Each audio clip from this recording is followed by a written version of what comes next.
Morning, December 25, 1979. Almost 300 military transport aircraft are lined up at airfields of the Middle Asia. Inside cargo cabins are combat equipment and landing troops. A signal comes in and aircraft groups, one after another with roaring engines and clouds of dust, start into the air. It all looks more like a great relocation of people.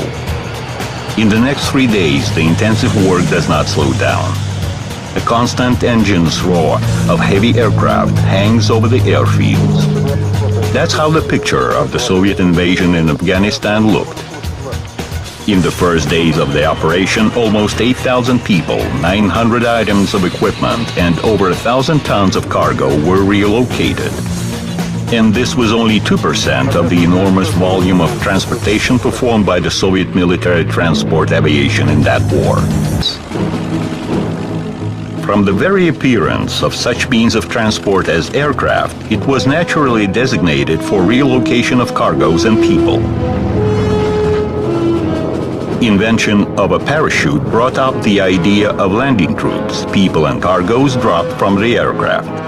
Such attempts took place in the leading aviation countries as far back as the 20s of the last century. In the same 20s, military theorists of the young Soviet Republic developed a theory of a deep offensive operation on exporting revolution to other countries.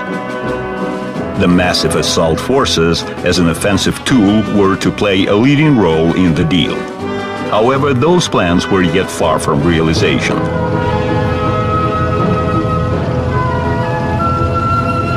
The basis for the creation of the assault forces were laid down by the beginning of the 30s, when heavy aircraft of domestic design were put in service and production of parachutes was started.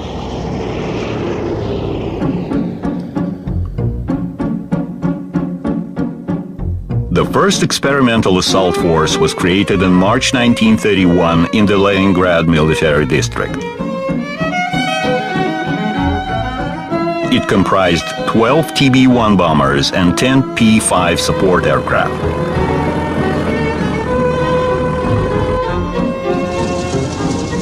Initially, TB-1 was designed by the Tupolev Design Bureau as a bomber. But with the appearance of more contemporary combat equipment, TB-1 was transferred to perform transport tasks. However, its narrow fuselage was not exactly suitable to host assault troops. Therefore, special cabins were suspended beneath the aircraft. Soon the experimental force grew into an air brigade and was equipped with a more powerful TB-3 bomber.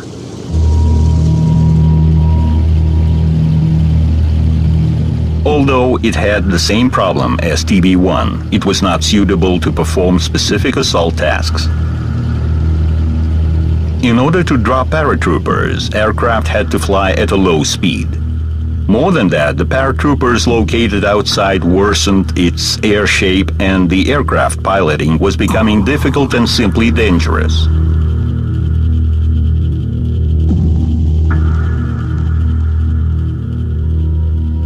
The aircraft could carry vehicles, light tanks, cannons, and other equipment as a suspended load.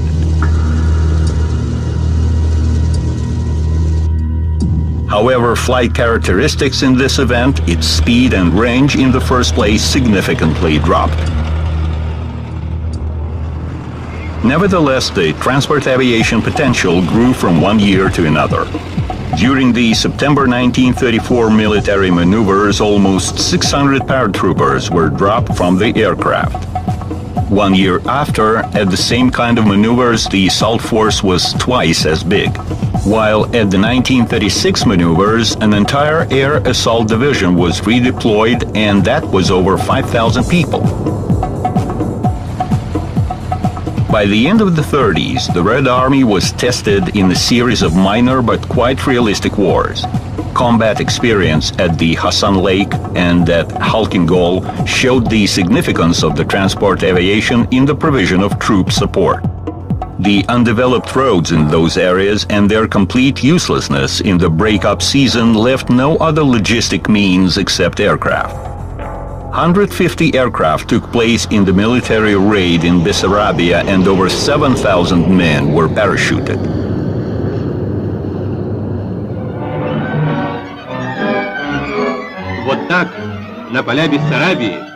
That's how our assault forces were dropped over the fields of Bessarabia, carrying liberation to the working people from Romanian boyars.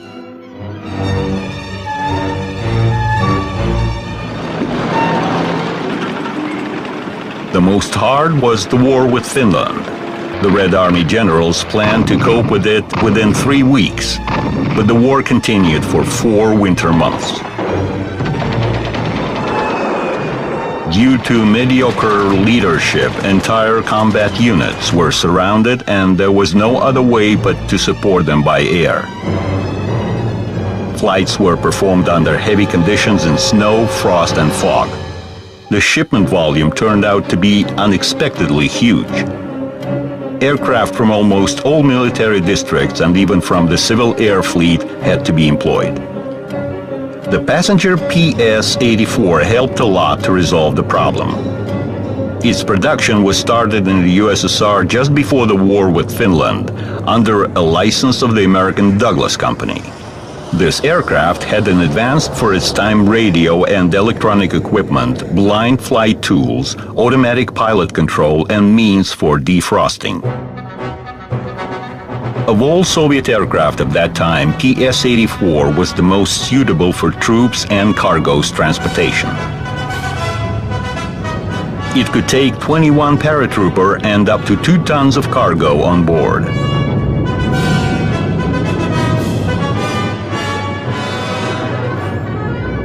Almost 5,000 of these aircraft were manufactured. Since September 1942, it was renamed into Li-2 after Boris Lisunov, the chief engineer of the plant at which this aircraft was made. Apart from aircraft, gliders were thought to be used for transportation tasks. They were simple to build and cost-efficient. Several types of gliders were being produced in series. Most unusual projects were offered. Thus, Oleg Antonov offered an idea of a flying tank. Wings were supposed to be mated to a light tank, and it would then be towed by an aircraft as a glider.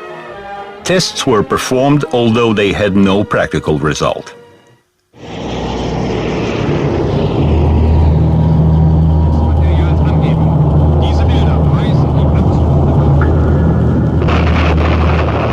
The Soviet Union entered the Great Patriotic War having no time to build its efficient transport aviation. In the meantime, the war was turning global and demanded relevant volume of air shipments, but they were nothing to be performed on.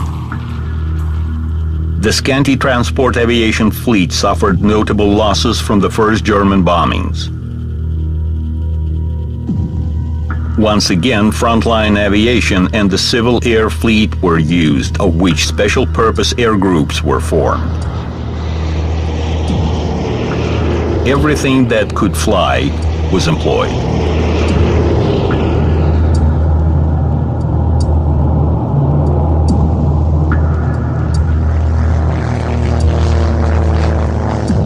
This aircraft, in its numerous modifications, found its use in almost all military and civil applications.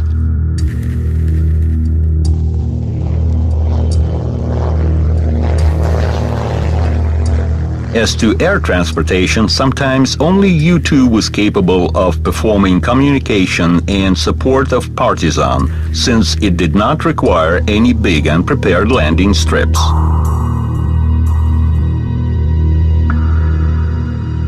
The aircraft was used to deliver single intelligence officers over the front line.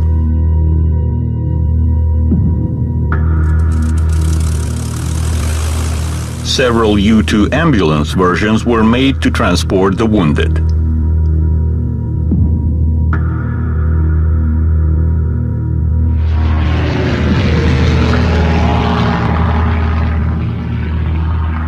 outdated R-5 reconnaissance aircraft were involved in transportation as well. It did not have internal volume sufficient for transportation, therefore it was equipped with suspended cassettes, each carrying up to 10 paratroopers.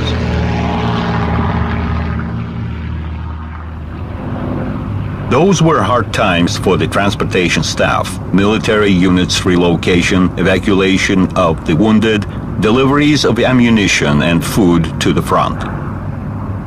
But with all this daily intensive work, the main task, assault troops landing, was never forgotten.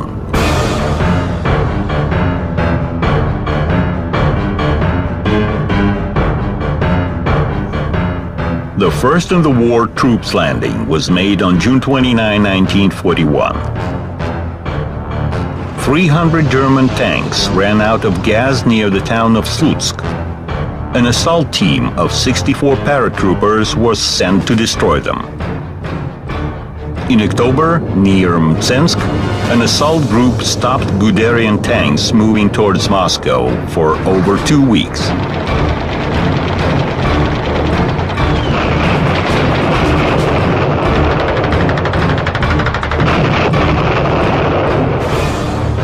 In January 1942, near Vyazma, 7,000 paratroopers were landed throughout 11 nights. They fought in the enemy's rear for 4 months. And all this time, transport aircraft were bringing them support. Supply of the surrounded Leningrad occupies a special page in the history of transport aviation. In order to increase Li-2 load capacity, the aircraft was stripped from all seats and even upholstery. Aircraft were bringing food and medicine to the surrounded city, taking people out on their way back. The route went over Ladoga Lake. In order not to be detected, aircraft flew right over the water edge. Partisan activities brought a new transportation task, supply to partisan units.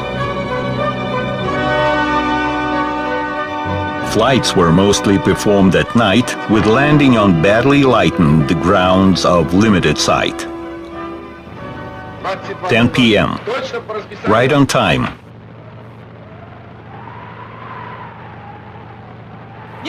Fly away. Junkers are in the air. Take out the boxes. Lieutenant, help.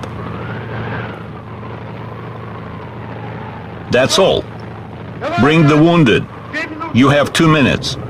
21, 22, 23. That's all. No more space, guys. Take all, quick. Quick, quick. Ivan Kuzmich, huge overload. 40 people. We can take only 23. It won't take off. So what? Are we out on a walk? I won't leave them here. I'll make it. During the war, a minor amount of such light transportation aircraft as Yak-6, She-2, captured Junkers Ju-52 and Zibel 204 were used. However, the majority of shipments were performed on Li-2. From 1943, the transportation fleet was replenished with the Douglas C-47 brought by Lend-Lease. Like Li-2, it was based on the passenger DC-3. C-47 main difference from its Russian analog was in the large cargo door, which allowed to load even Willis-type vehicles.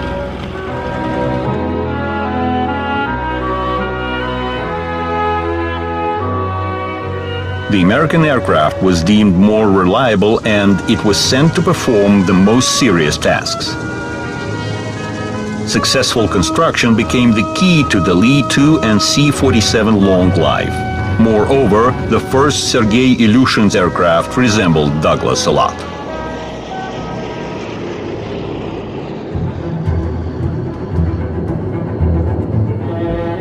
Upon the end of the military activities in Europe, transportation aviation continued experiencing hard times. It took part in moving out numerous trophies from Germany. Besides, Soviet military units were being transported to the Far East, where they were concentrated to fight Japan.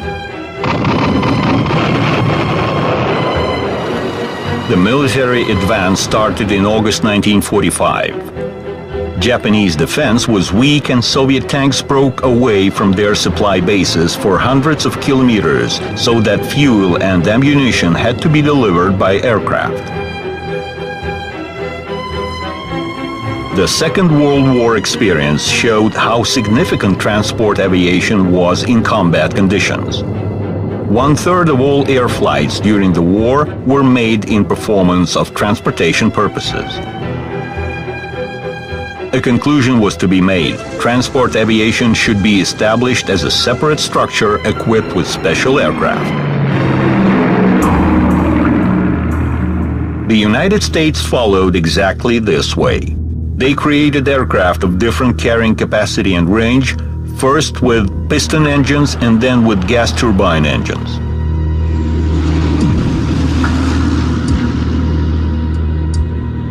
Such variety responded to the American military doctrine, according to which military transport aviation as means of supply was given one of the highest priorities. In the second half of the 50s, the U.S. military transport aviation was equipped with the C-130 Hercules turboprop aircraft, which became a workhorse not only for the U.S. Army but for the armies of many other countries of the world. The Soviet Union, which was spending enormous money for the restoration of its economy, just as before, aircraft of different types were being modified for the transportation purposes. Push it up.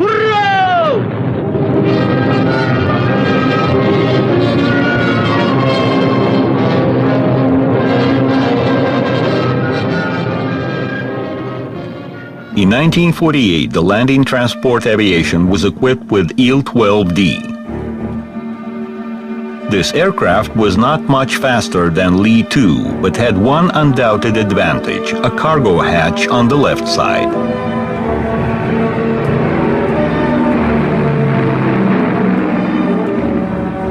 Review of the wartime assault operations, especially those in Normandy, where an enormous number of assault gliders were used, influenced the creation of similar machines in the USSR.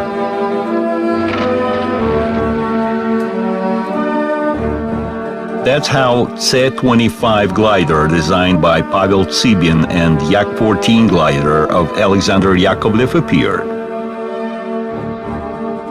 While the first of them could take around 2 tons of cargo on board, the payload of the other was twice as much.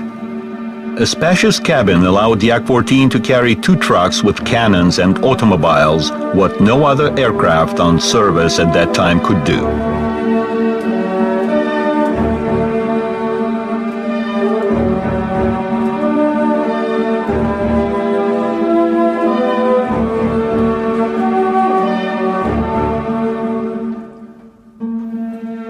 In the growing confrontation between the USSR and USA in the 40s, the Arctic region started to gain a lot of importance. Exploration of the polar areas could hardly be achieved without the transport aviation. In spring 1948, a high-latitude expedition on Li-2 aircraft took place. 2 years later, a unique operation was performed.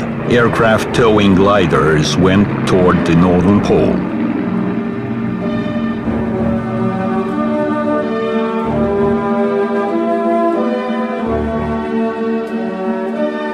They were carrying cargoes for the development of the iced takeoff and landing strips in the region. Such aerodromes were supposed to become a hub for the long-range bombers flying toward America. At that time, they were the main means of the nuclear weapons delivery. Tu-4 became the first Soviet carrier of this kind with a range of 5,000 kilometers. The range was important for the transport aircraft as well. Although Tu-4 was soon substituted by a jet aircraft, it continued its career in the transport aviation. In 1955, bombers underwent refurbishment into Tu-4D assault version. 29 paratroopers prepared for parachute landing take their places in the front and rear bomb sections. Since internal volumes were insufficient, special cargo cabins were built and suspended under the wing. Loaded cabins are carried under the wings. Here is how they are dropped, and the troops leave the aircraft in one move.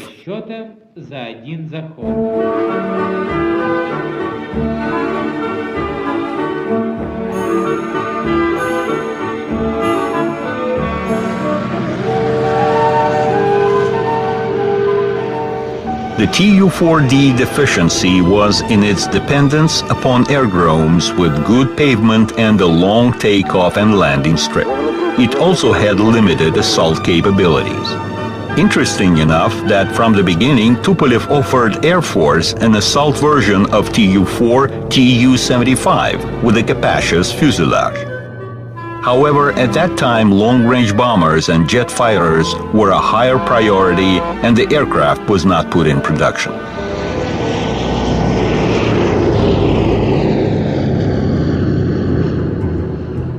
By mid-50s, USSR was way far behind USA in the sphere of transport aviation. Besides, primitive navigating equipment of the Soviet transport aircraft limited their usage a lot.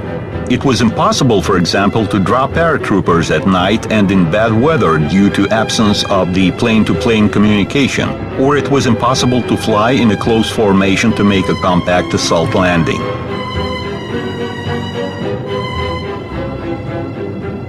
Until certain time, attempts were made to improve efficiency of the military transport aviation by means of its reorganization, but that did not bring much change. Principal changes occurred in 1955 when the Military Transport Aviation, or MTA, obtained the status of a separate branch of the Air Force.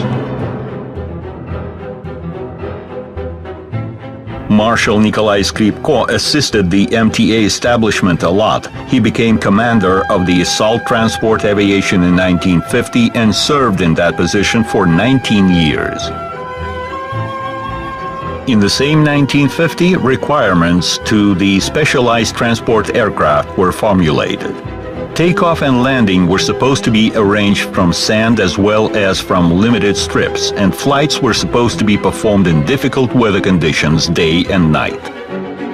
The aircraft was supposed to have a spacious cargo cabin, a range, a wide hatch in the rear, and a loading ramp. High wing became a characteristic feature of a transport aircraft.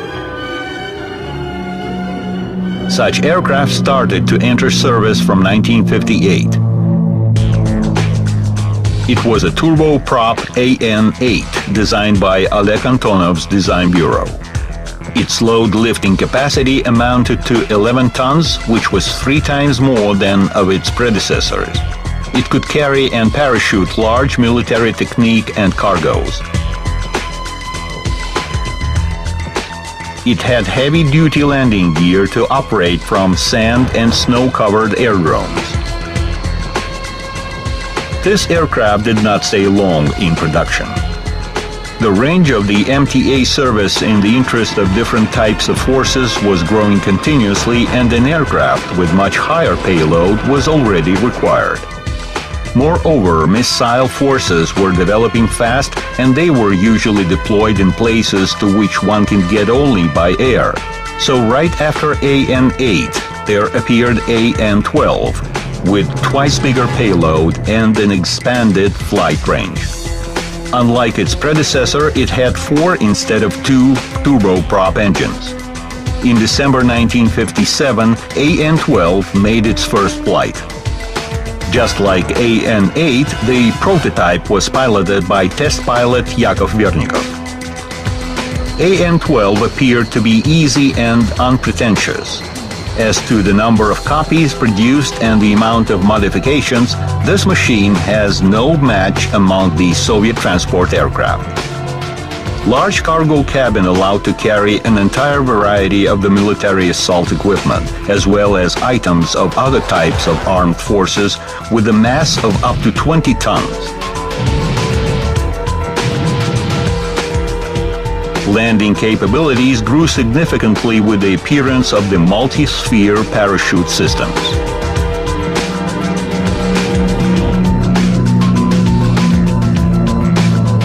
For a long time, An-12 remained the main Soviet transport aircraft, performing various tasks, from aerospace equipment tests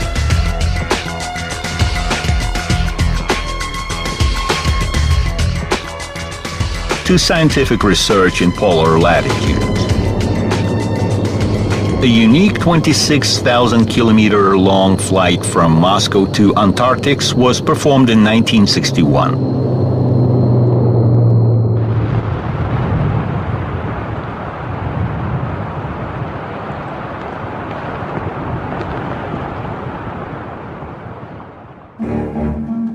Passenger An-10, designed in parallel with An-12, also served in the Army for a while.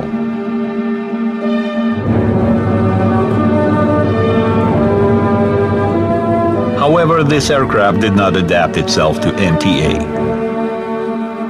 Tupolev also attempted to create a military transport aircraft on the basis of the passenger Tu-104. Such version was identified as Tu-107, and it differed from other machines of the same designation by its speed.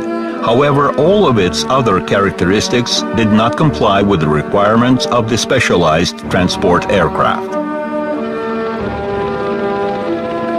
Helicopters Mi-4 also served in the military transport aviation throughout several years. They differed beneficially from aircraft by their independence of any developed takeoff and landing strips. However, their flight range per 100 kilometers in no way complied with the global tasks put upon MTA. Therefore, since 1960, there have been no helicopters in the Soviet military transport aviation.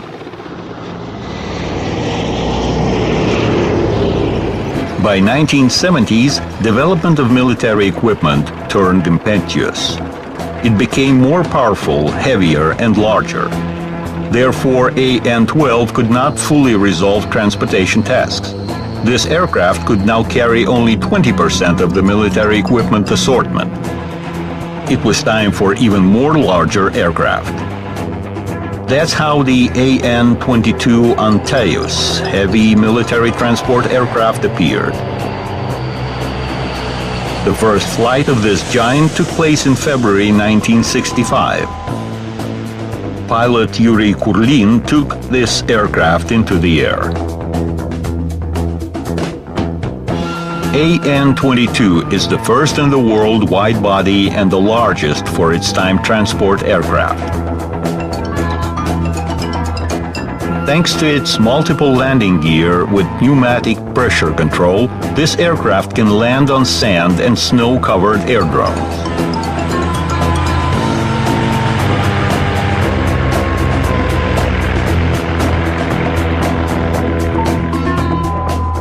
The maximum takeoff weight of this giant is 225 tons, while the maximum payload is 80 tons.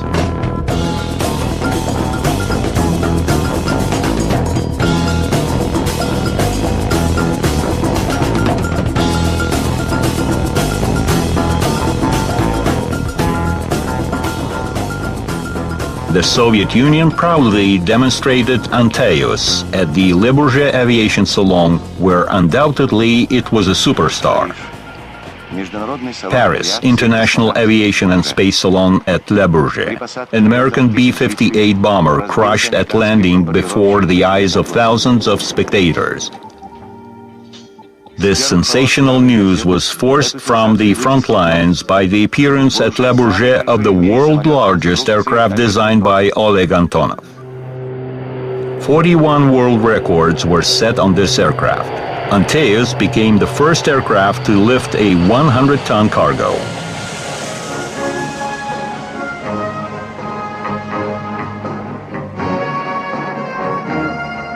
There it is. the combat power of the military transport aviation. Practically any military equipment which is currently used in the Soviet Army can be loaded into these aircraft. These powerful machines make the basis of the military transport aviation.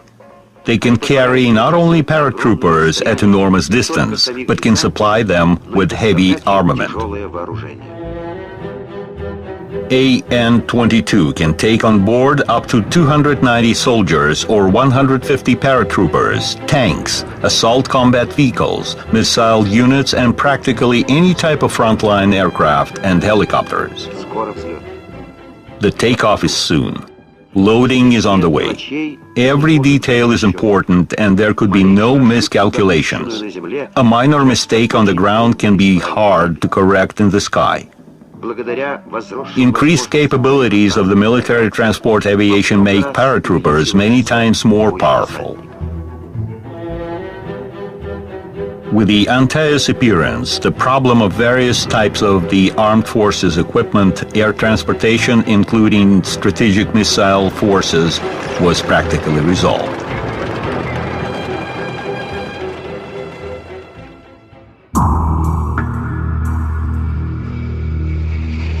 Progress of the military transport aviation could be seen overseas as well. C-141 Starlifter entered the United States Military Transport Aviation Service in mid-60s. Its maximum weight lifting capacity was almost 40 tons. It was not enough at that time, which made Americans to think of a more powerful transport aircraft. C-5 Galaxy became the one.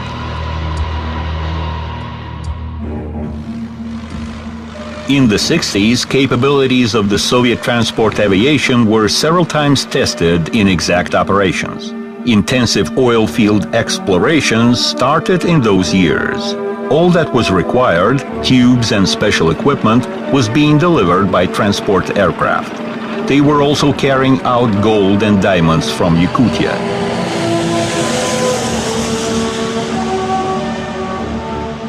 In 1966, an earthquake occurred in Tashkent. The entire nation rushed to help the city on the wings of the transport aviation. Aircraft were delivering armament to many developing countries of Asia and Africa in return for loyalty of their leadership to the Soviet Union. In 1970, a destructive earthquake occurred in Peru. The Soviet Union sent transport aircraft full of hospital equipment and medicine. The route was 17,000 kilometers only one way. The difficulty was that the Soviet military transport aviation had practically no experience of international flights. Besides, the just-commissioned AN-22 had no adequate navigating equipment. And then the Soviet military aircraft had to fly over the territories of their potential enemies, Canada and USA. Therefore, for the sake of conspiracy, AN-22 were painted into the colors of Aeroflot, while the crews were dressed in civil pilot uniform. Transport aircraft made a total of 17 flights to Peru.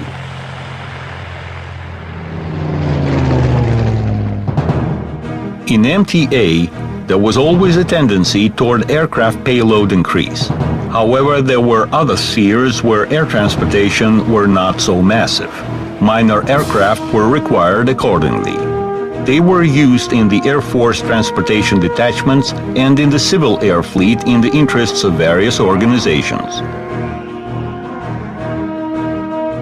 In the beginning of the 60s, a transportation version of the AN-24 passenger aircraft was built in the Antonov Design Bureau. This aircraft did not have a cargo hatch and any special equipment. Therefore, the layout had to be radically redone. That's how AN-26 aircraft appeared, which was ideal for transporting cargoes of up to 5 tons.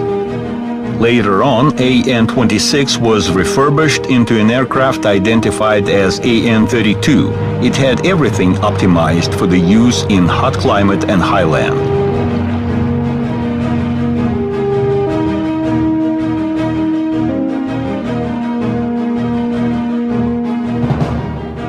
In the second half of the 70s, a more fast turbojet AN-72 was built to substitute AN-26.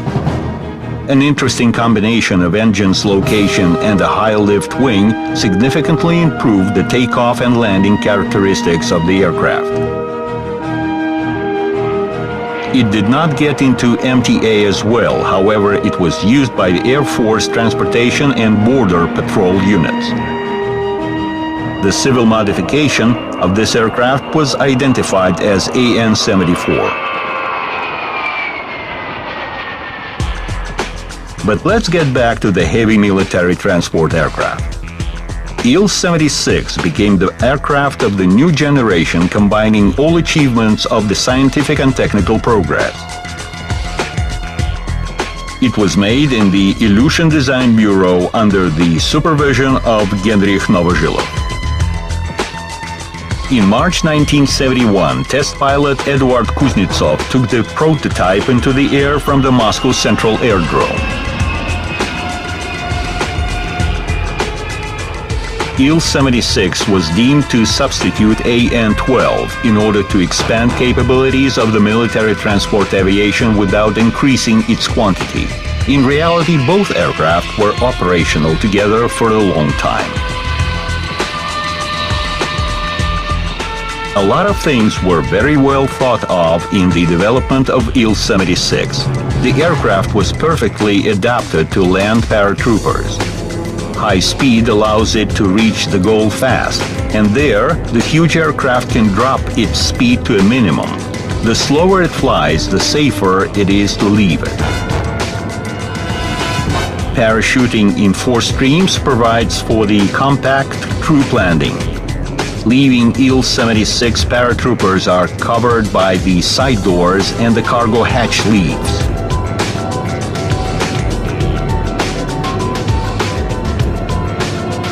The aircraft's powerful high-lift wing provides for the perfect takeoff and landing characteristics. Less noisy and more efficient turbofan engines were applied in the military transport aircraft for the first time. They were equipped with thrust reverse units, which provided for significantly shorter landing.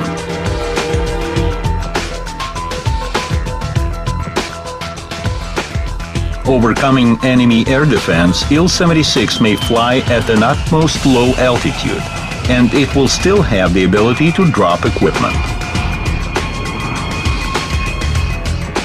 For the first time in the Soviet military transport aviation history, the use of concrete takeoff and landing strips instead of the sand ones has become a priority. At the same time, if needed, Il-76 can land on rather inconvenient strips.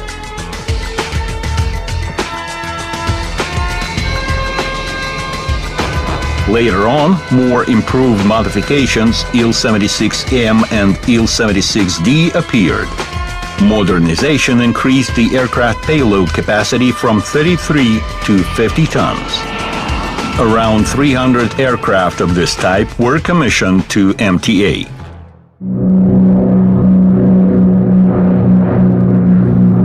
Military transport aviation constantly mastered its skills at maneuvers of different levels and range. At one of the maneuvers of the 70s, 8,000 paratroopers and 152 items of combat equipment were parachuted within 22 minutes.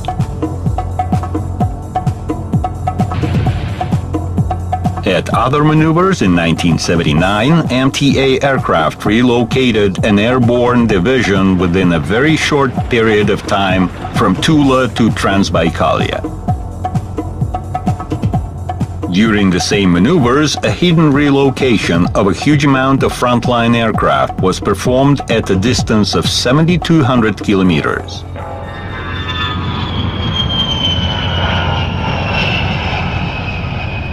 New capabilities of transport aircraft were being mastered. Inter-aircraft navigation equipment allowed to perform at different combat lines with prescribed intervals in different weather conditions day and night. Utilization of the inter-aircraft navigation equipment provides for the combat line flight's reliability, formation management precision, flight safety, and high parachuting rate.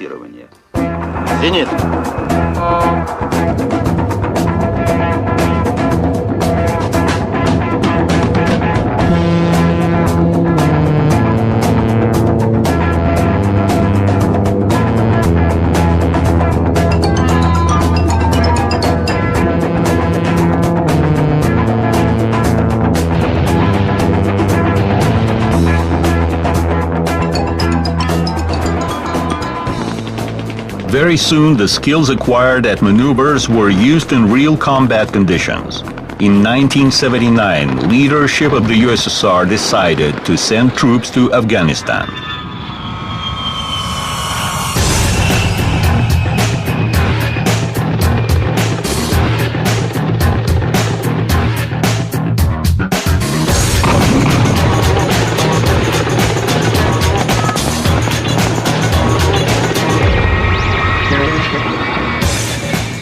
All subsequent 10 years of the war, supply of the enormous military group was performed through air, which was the main and often the only possible way of supply.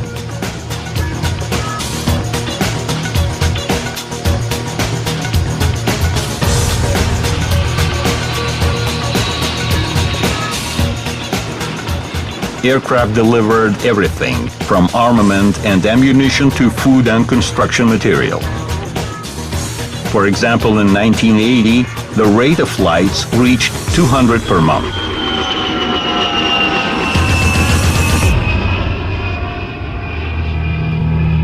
Since 1984, enemy started frequent use of portable air defense systems.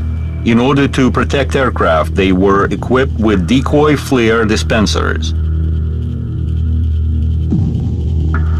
Moreover, crews started to perform large shear takeoff and landing tactics. They would gain altitude or descend at a steep spiral, keeping within the airfield guarded zone where they were protected by helicopters.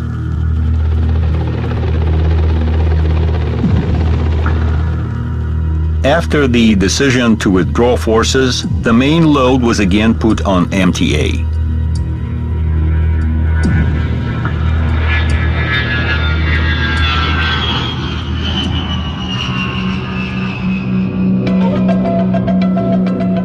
In the 80s, the power of the Soviet MTA grew fast. Annual increase of its capacity amounted to 15%. But still, it could not keep up with the appetite of its colleagues. The weight and quantity increase of the airborne equipment went even faster. This predetermined the appearance of AN-124 Ruslan in the MTA. It was built under the supervision of the chief designer Peter Volobuyev. In the end of 1982, the sample of this aircraft entered tests. AN-124 is the biggest military transport aircraft in the world. Its weightlifting capacity amounts to 120 tons. Unique dimensions of the Ruslan cabin allow to transport practically 100% of the armament assortment.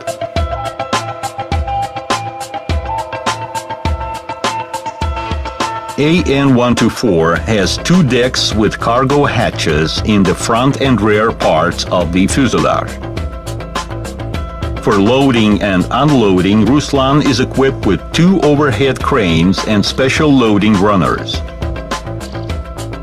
The bending system makes loading more comfortable.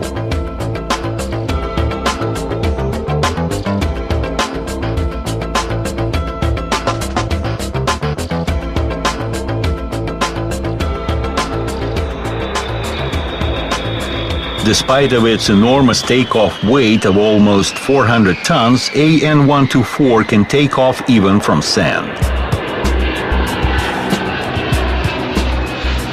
High-efficient turbofan engines and the supercritical profile wing provided Ruslan with outstanding flight characteristics. This unique aircraft has set 20 world records, including 171 ton of weightlifting and 20,151 kilometer of flight range.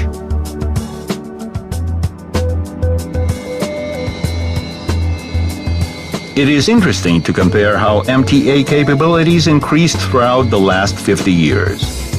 Total payload of one Ruslan is equal to weightlifting of 60 Li-2 aircraft. And with the account of the speed and flight range, the Ruslan transport power is equal to the power of 4 Li-2 air divisions. On the basis of AN-124, a more powerful AN-225 Mriya aircraft was built. Creation of this super heavy aircraft relates to development of the Energy Buran space shuttle system. Mriya was supposed to transport system components to the launching site. In this particular way, with the orbit aircraft on its deck, Mriya was demonstrated at the air show at Le Bourget in 1989.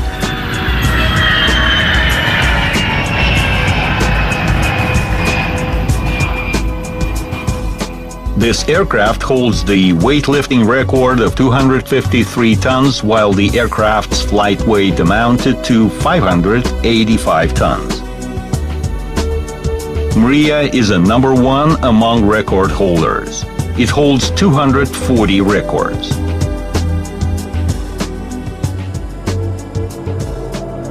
In the beginning of 90s, the Antonov Design Bureau developed another transport aircraft, AN-70. But it was unlucky since its development coincided in time with the USSR collapse. AN-70 made its first flight in December 1994. It was supposed to be a joint Russian-Ukrainian project. However, like many other projects of transition period, it was never fulfilled, at least so far.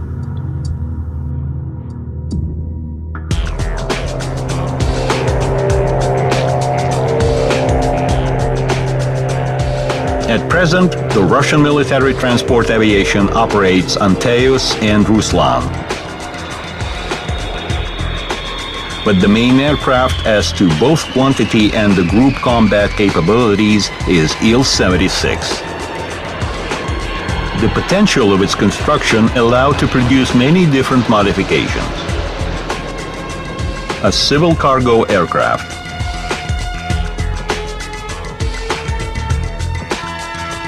an early warning radar aircraft, an air tanker, and numerous flying testbeds. In the 90s, the Ilyushin Design Bureau offered the new Il-76MF version. It has a longer fuselage, which enables to transport larger cargoes with a total mass of up to 60 tons. The aircraft has more powerful and efficient PS-90 engines.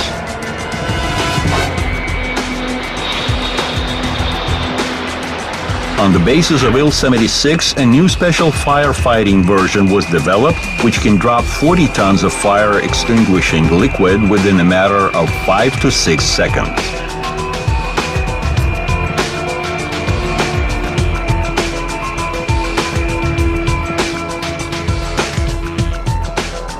With new engines and modern avionics, these aircraft will continue to fulfill the set tasks.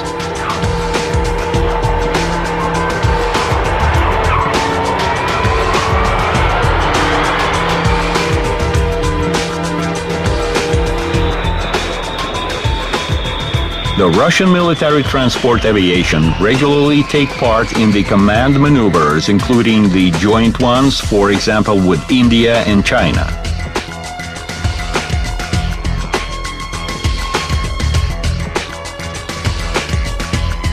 Of course, they are not as big as before, but the world has changed and confrontation has gone.